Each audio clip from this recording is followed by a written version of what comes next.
We decided to kick it up a notch with a ball pit. Yahoo! Yahoo is right. Let's rock. Who doesn't love a good trash fire? There's no better way to keep warm during those long winter months than by huddling up close and watching the combustion take place before you. And conventions, well, they fit the bill. Now, there are a myriad of them for almost every subject you could imagine. They come and go all year round. And every once in a while, once in a blue moon, you'll come across a convention that devolves into complete and utter madness.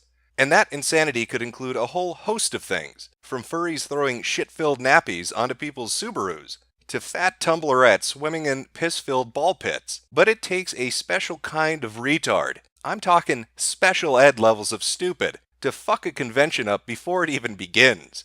Typically, the convention actually has to happen first before it can devolve into a shit show. But that's not the case with Kilroy. The free speech event, everybody's been talking about it. All your favorite YouTubers are going to be there.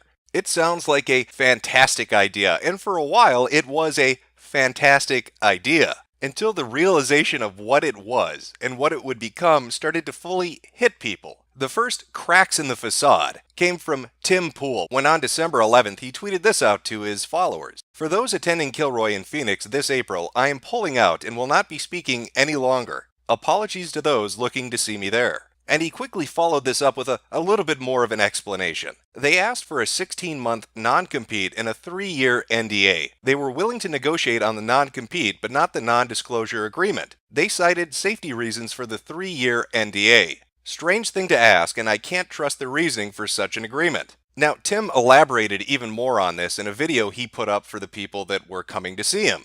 I was asked to sign a 16-month non-compete agreement and a 3-year non-disclosure agreement in order to participate in this event.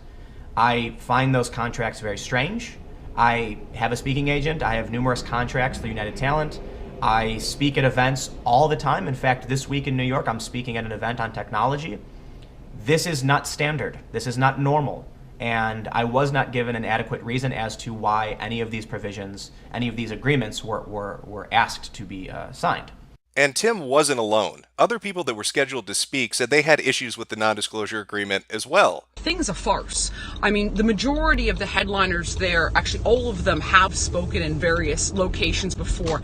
Never in my life, I mean, I've been given contracts, but I've never been given an NDA non-compete that spans several years to a 100-mile radius. I mean, that's cuckoo banana cakes. Now, the big motivator for Tim as to why he put the tweets up and the video up was to explain to the people that might have pre-purchased tickets or donated money to come see him. He wanted to explain to them why he wasn't going to be there. People donated and were expecting to see me there. I'm obligated to inform them I will not be. People asked why I wasn't going, and I told them. I've kept a lot private here, but I'm willing to publish everything if people are not satisfied. Well, as it turns out, not everybody was completely satisfied. In particular, the organizer of the event. It isn't strange to ask. It's standard practice. I was clear that I'm not willing to risk the anonymity of dissidents whose lives are at risk for attending and speaking at Kilroy. Calling me out in public isn't going to compel me to bend on this. No one called you out. I'm obligated to inform people that thought I was going that I will no longer be there. But it gets stranger still. One of the featured speakers on the Kilroy page, an account called Harambe Desserts, had this to say: Tim Pool is not an ally to ex-Muslims, and he is going around bad-mouthing and lying about Based Mama, who is an ex-Muslim too. On that fact alone and his lies, he is despicable. Hate though? He is just a stupid ass. Not worth hating at all. I don't know about that. All I see is people mocking an NDA that protects ex-Muslims. I mean, how much of an ass butt do you need to be? I don't trust that dude, Tim Pool, as far as I can throw him. He obviously is shady and selfish as anything for making a big deal out of the NDA. I'm fairly certain Tim Pool doesn't know who he's fucking with. Neither did I when I responded to this insane bullshit calling him a bad ally for having issues with an NDA contract, because I received this response: dude is in for a rude awakening with us. Oh yes. Don't ever fuck with ex-Muslims. You will regret it. Don't fuck with us. You're gonna regret it. I wonder what she meant by that.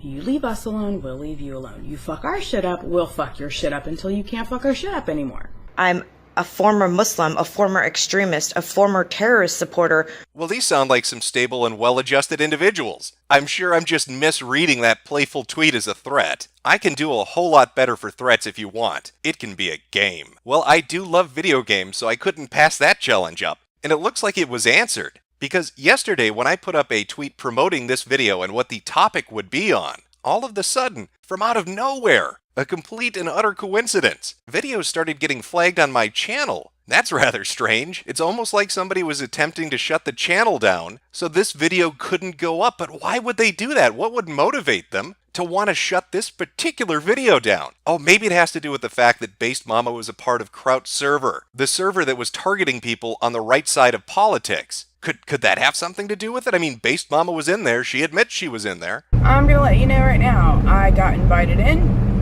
and then I just never left.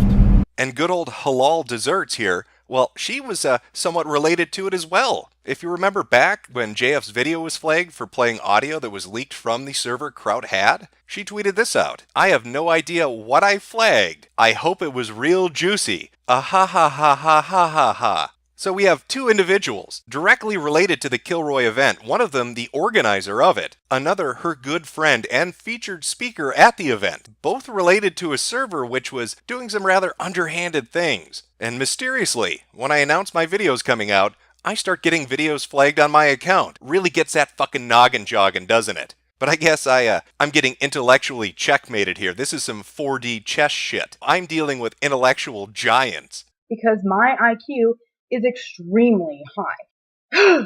It is extremely frustrating to not only be an intellectual anomaly myself, which I guess 140 is above average, whatever. Most well-known and credentialed scientists of this YouTube community. But apparently that enormous IQ, it just wasn't enough. People began to either pull out or they were pushed out of the event. The list is so goddamn long that you'd have a better chance naming the people that are still coming rather than the ones that dropped out. Tim Pool, Dave Cullen, Faith Goldie, James Alsep, Andrew Torba, Brittany Pettibone, Millennial Woes, Nick Monroe, Andy Worski and Chris, Peter Sweden, Baked Alaska, Lauren Southern. The names go on and on and on. But that's just petty ego. I mean, that's what Mundane Matt told me. These people are just too full of themselves. That's the issue. And then, of course, Sargon dropped out. I haven't been following the recent drama with Kilroy too closely, but I'm going to pull out of it anyway. It seems to be mismanaged. I put $250 into it, but I don't expect to get that back. Fucking Sargon of Akkad with his goddamn ego issues, huh, Matt? Oh, I'm sorry, what's that? Did you change your position all of a sudden? Matt, is Sargon being a drama whore for pulling out since you said this is mostly an ego thing? With Sargon, I'm not too sure. So would I do it? Would I do it? And I have Andy, come on. Andy, come on. Quick, somebody send this clip to V. He's always getting accused of being the Sargon of Akkad dick rider. It looks like he's got a little competition for the job. Well, goddamn, that's a lot of people getting kicked out or dropping out. But was it all because of contracts? Was it all because of the non-disclosure agreement and the non-compete that Faith Goldie and Tim Pool talked about? Well, no, there were a whole host of other issues. People were complaining that they weren't getting their emails answered. They were being ignored. We were getting ignored. A lot of the concerns were getting ignored until it was put in front of the public. I'm sorry. That's not a fair representation. They weren't being ignored. So I sent an email to Based Mama. I say, hey, some weird stuff is going on over there, y'all. What is going on? Oh, my buddy's getting disinvited. We can't talk about what we want to talk about. James now, his picture's gone. What's going on, guys? Fill us this in. And I get a response email that is completely blank from Base Mama's account. So what does that tell me? And I responded back to her. I said, hi, it's just so you know, I got a blank email. Don't know if you intended to write something in it, but indeed nothing showed up. But that can't be correct, because as you can hear from Sister Danger and Based Mama, the two people that are working on the event, they never forget to respond to an email. They're professionals. And I'm like, dude, I understand. You don't even have to tell me. I'm at that where, did I miss one? well, you know, you talk to me. I'm like maniacally checking to make sure I didn't accidentally not see somebody's email because I don't want to forget anybody. I agree. Like, I kind of have this general policy of always be the last person to respond, right? That way the ball is never left in your court as having been dropped or whatever. Like, always be the last person to respond. She left my email unanswered. Well, there's got to be more than just a few missed emails. Is there anything else going on? Like, say, being lied to about the panels you can do? I had pitched the idea for doing a panel on offensive comedy and where the line is and how we present ourselves online. Based Mama declined immediately. Well, there must be a good reason Andy Worski was told he couldn't do a panel on offensive comedy. Like, say, one of Based Mama's associates was already going to do it, and Andy can go fuck himself. Foxy here, who hasn't said shit about fuck this whole time, is going to be on the comedy panel and basically discuss like how, you know, the restriction of free speech in this offense culture is really kind of hampering comedy, where you can't be as free with it as you want to be. How's that dicking feel, Andy? Probably similar to what James Alsop got when he was bent over and hit with this gem. She said my speech on identitarianism was banned because it was a topic that she didn't want to bring up at the conference. This is, of course, contradicted by the fact that listed in the topic sheet she sent me was a speech called The History of Identitarianism in Ireland. I find it funny that there's been kerfuffle from the alt-right side because I won't entertain a panel on identitarian politics. I'll go ahead and tell you. Here's the reason why. And I told everybody this. We don't have time. We don't have the space. It's not on the agenda. Listed in the topic sheet she sent me was a speech called The History of Identitarianism in Ireland. It's just a kerfluffle. Come on. Everybody makes mistakes, and the super genius brain trust over here, they fucked up a little bit, but they're innocent fuck-ups. There's no ulterior motive behind any of it. It's not like this is one giant fucking scam that sucked in multiple groups of people. That would be ridiculous. I mean, listen to Andy. He came up with this idea at VidCon. It was our idea. I was one of the initiators of this idea. It was me, Chris, my buddy who I filmed with, Failure, Rucka, and I think, what was his name? Tanuki or Toki or something? Failure? What was his name? It starts with a T. Do you know what I'm talking about? Yeah, Wild Tanuki. Here, or that's it. It was all of us, and we were all at that shrimp place during VidCon, and we were the ones who were like, "Oh, we should do our own VidCon where it's like all of us, and we can meet, you know, viewers and stuff, and talk about whatever we want."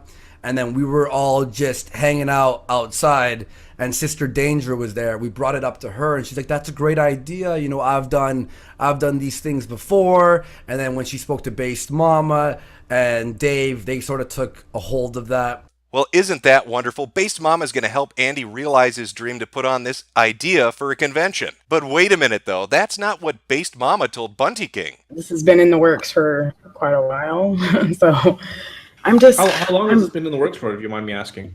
About 3 years. We've been... 3 you know, years? Yeah. 3 years you've been planning this with Dave? No, I was planning it with Kevin. That's really strange. When I Google VidCon, it shows me that it ran from the 21st to the 25th. And the social media accounts for the Kilroy event went up after VidCon, which would seem to substantiate what Andy Worski is saying. Yet there's Based Mama telling Bunty King this is something she's been working on for 3 years. Well, that's a bit of an inconsistency. I mean, all she wants to do is help establish this event. Oh, wait, did I say event? I meant business. Most NDAs are indefinite, so I put a 3-year limit on it because I'm like, well, that's plenty of time to establish our business model and streamline the process so other people can take Kilroy to their cities, you know, and do their thing, and like we can help them out with getting contracts and, you know, contracting with vendors and venues and doing all this shit. Like, I was like, yeah, that's cool. Like, we had a fucking plan. It wasn't like we just pulled this shit out of our asses. Yeah, let's franchise that fucker out. Hey, let's take it even further. How about some trademarks and copyrights? What we could do is trademark our brand for Kilroy was here. Hell, even throw in a few employment NDAs and non-disclosure agreements. These contracts are the same as going to employment. Not the same. I'm sorry. I'm going to really take that back because I already got raked over the coals. That sounds like a recipe for success. but definitely not what Andy Worski and a whole host of other people signing up for this particular event thought when they signed up for it. Oh, God, I'm getting so sleepy here. I'm just going to stop thinking about it. I don't want my ego to get in the way. Hey, guys, let's go take a nap. Anybody else getting tired? I mean, all that matters at the end of the day is that business loan gets taken care of. So when I go into these places 6 months ago, trying to secure spots, they're like, we want a deposit now. So I took out a loan to put down the deposits. So Oh, I'm wow. into this shit for like $30,000 already. Oh, wow. I didn't know that. I don't think anybody knew that. I must have misheard her. I could have sworn she just said that she took those loans out 6 months ago, which would have been in June, right after VidCon. No, clearly she meant 3 years ago. Fuck you, Andy Worski. You don't know what you're talking about. I know that look you're giving me. Take the fucking tinfoil hat off. These are all just amazing coincidences.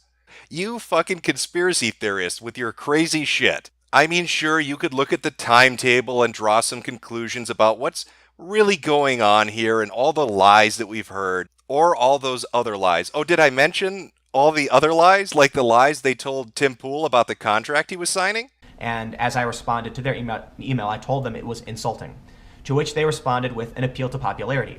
Everyone has signed this before you. That's a lie.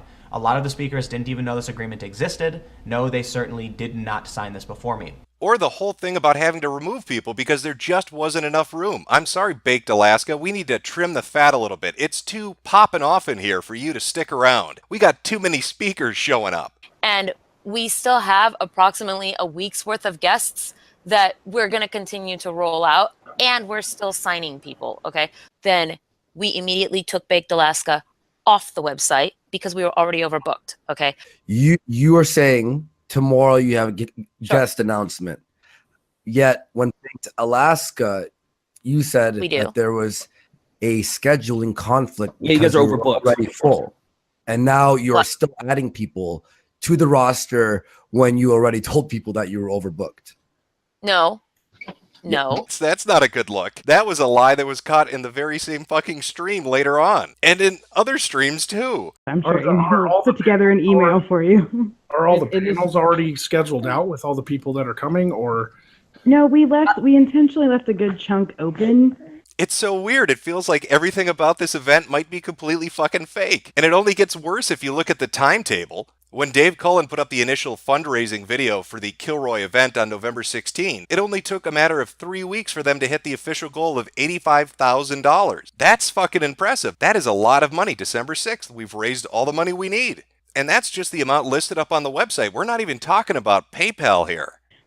You can pledge anonymously without buying a ticket. You can give any amount that you want. It's not a big deal. Like, I gotta tell you, I appreciate everybody who's buying tickets, but I appreciate more people who can't be there that are still supporting it. Like, that, to me, that's so awesome. So you've got all these big YouTubers from a diverse group of people that are bringing in all this audience for you. And all these people are paying enormous amounts of money to meet people they want to see in real life. If you look at the rewards on the website, that's clearly listed. And yet, strangely, so very strangely, a majority of people start to run into issues. It starts with Baked Alaska, who was up on the website for a day or two, just long enough for his followers to donate money, but not long enough for him to figure out what the fuck is going on. Let me clue you in, Baked. You got used like a puppet. Just like everybody in this situation got fucked over. You've all been bamboozled. You are a nice shiny object to wave out in front of retards to get the money to come in. And then once the money came in, suddenly we have issues. Panels aren't showing up. Emails aren't going out. Ridiculous contracts are being forced on people. It's almost like they wanted to use YouTubers for marketing. This is a very important concern right here. Is a lot of the donations were made under the promise that under the promises that certain guests would be appearing, and you put the guest list up there, and people saw who was on that list and donated to see certain people. And then as people start pulling out, and as all these complications are happening, doesn't it seem like the donations and the event itself was made under a false promotion? I wanted to put people up for the crowdfunder that people kind of knew, like they could see them and knew who they were, just as part of the marketing. And then I didn't I didn't